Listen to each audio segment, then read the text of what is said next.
For John Allen Fraser, Honorable Speaker of the Canadian House of Commons, and Mrs. Fraser, their trip to Israel, New Year's 1988, was their first official visit, though it was the third time they had been to Israel.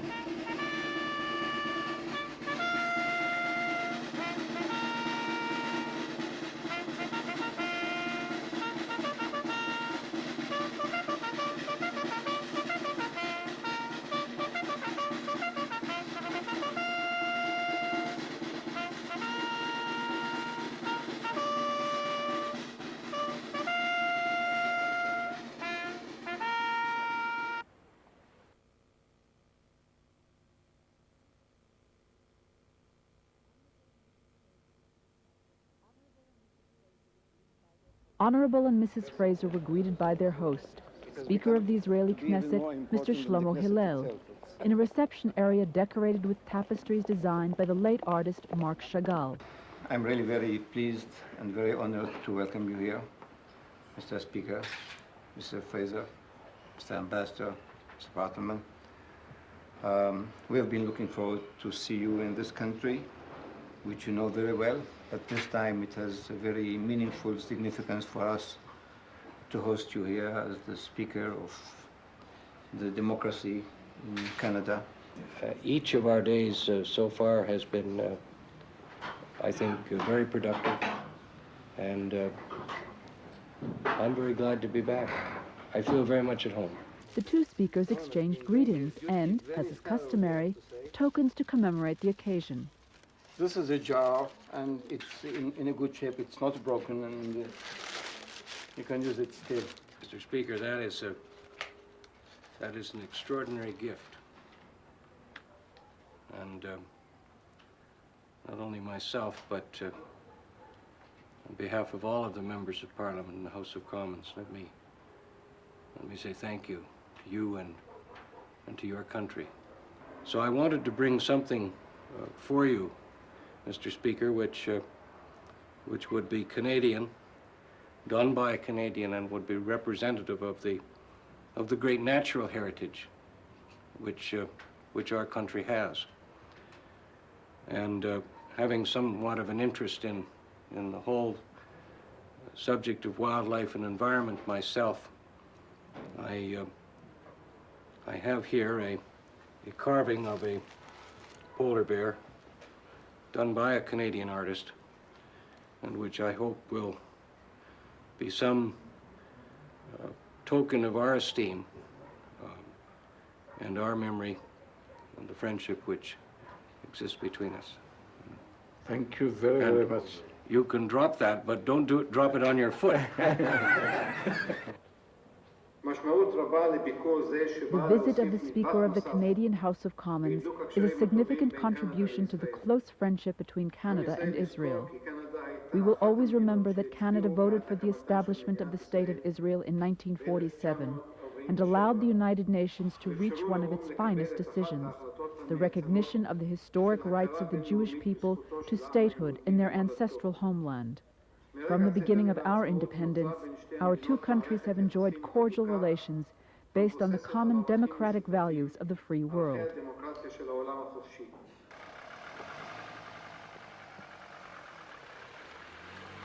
The Frasers got a sample of Israeli winter, but as hardy Canadians, they were not fazed and proceeded with good humor to a tree planting ceremony. We should give you already the chance of planting your own tree here. And don't forget, you'll have to come back and see how it grows.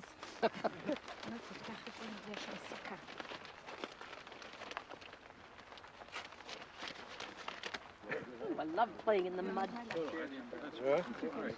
Ah, yes.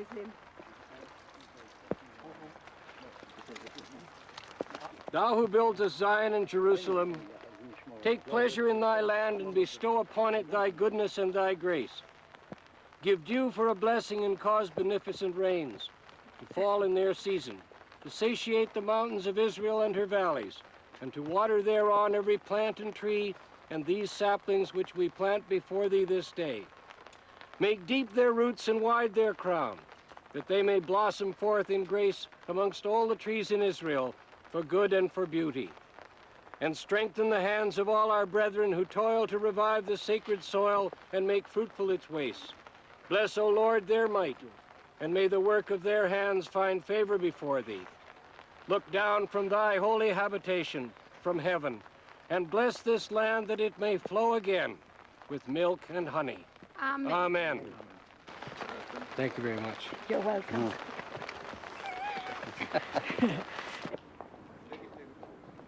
If tree planting represents hope for the future, Yad Vashem, the next stop on their extensive tour of the country, symbolizes a painful and unforgotten past. Yad Vashem is a memorial to the 6 million Jews slaughtered by the Nazi regime. It is both museum and educational center. Part of its research is directed to identifying and honoring the righteous Gentiles who, at risk of their own lives, hid Jews or helped them escape.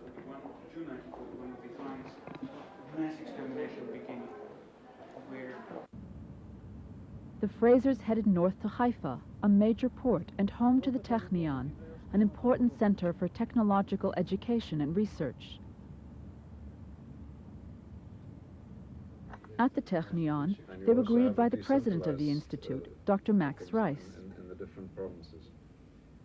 At the Technion's visitor center, the speaker and his wife got a look at a drone, or pilotless plane, an original Israeli innovation.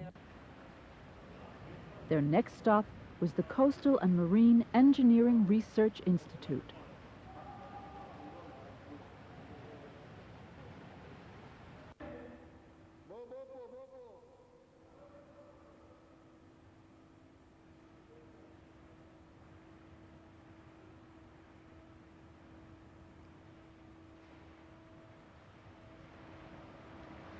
Is this thing designed to try to imitate what that breakwater will actually be like?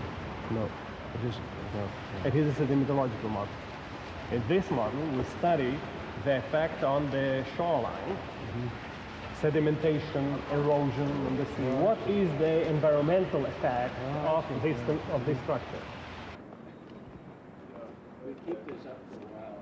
Still in Haifa, Mr. and Mrs. Fraser got to see a very impressive religious shrine designed earlier in this century by a Canadian architect.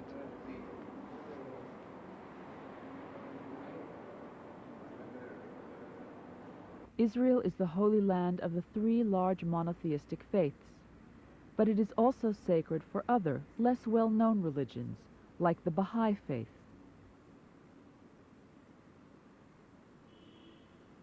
Baha'i adherents, who live in many communities around the world, have been able to establish their world center with its renowned gardens in a spot consecrated in their history because of Israel's firm tradition of religious tolerance.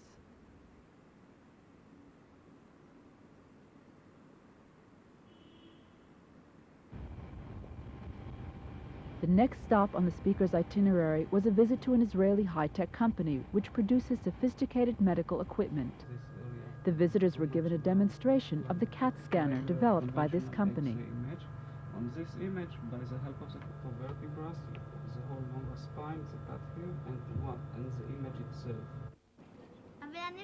Mrs. Fraser was particularly interested in visiting Hadassim, a project of Canadian Hadassah, a women's organization in which she is active.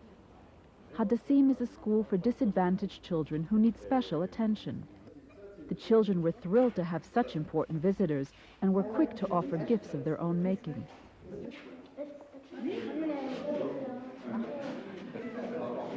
better put it back. Don't drop it now. Right, they're rear. Oops, that one's been broken off. Hey, I've lost a wing.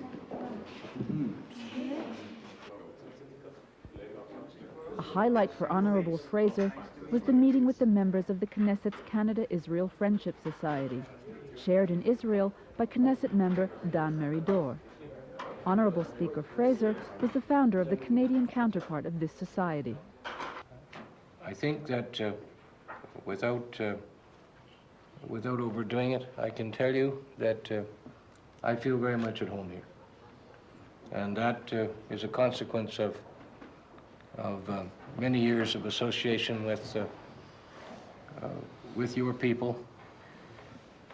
As you may know, Dan, I was one of those who was active in founding the Canada-Israel friendship association among the members of parliament in my country, and also some years ago in founding a very active committee of Canadian members of parliament on the issue of Soviet Jewry.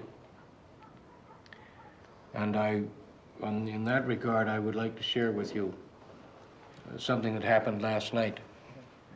In 1980, I think it was 1980, some of my friends came to me and asked if I would, in addition to other Soviet Jews that we were trying to help, if I would take a special interest in the case of a colonel in the Soviet armed forces named Lev Ovsisher. I did, and we managed to even place telephone calls to him and correspondence and postcards and other things for a number of years. Last night our distinguished ambassador was holding a reception in my honor. Lev Ovsisher, who arrived here several months ago, was able to be with me last night. And I don't think I need to elaborate or use extensive rhetoric to indicate to all of you what an extraordinary emotional meeting that was. It is, I think, an example, though, of how very deeply committed many of your Canadian friends are to things of great interest to our own Canadian Jewish community, but to the international Jewish community, and to Israel.